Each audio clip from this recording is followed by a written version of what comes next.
In this segment, we're breaking down VF Corporation's interest expense for 2014-2023, looking at how it's changed over time and how it relates to the company's operating income. To add context, we'll compare this relationship to those of Nike and Adidas, VF Corporation's closest competitors, since such comparisons provide valuable insight into financial efficiency and competitiveness. Analysis. In 2014, VF Corporation spent 6% of its operating income on interest expense, with operating income at $1.4 billion and interest expense at $86.7 million.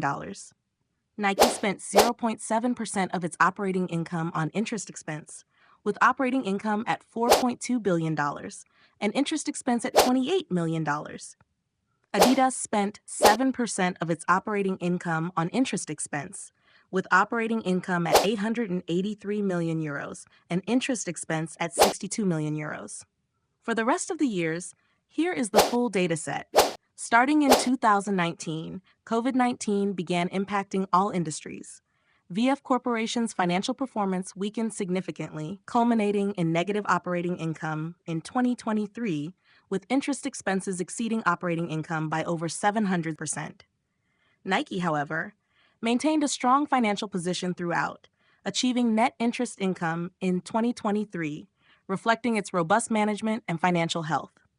Adidas stayed relatively stable, but saw an increase in interest expenses as a percentage of operating income, especially post-pandemic. Overall, Nike demonstrates the qualities of an investment-grade company with consistently low or even non-existent interest expenses. On the other hand, VF Corporation stands as the weakest in this group. However, we must note that operating income is influenced by non-cash expenses like impairments, which depend heavily on management decisions. Next, we'll dive into the income before taxes and income taxes lines, analyzing how they contribute to the overall financial picture of VF Corporation and its competitors.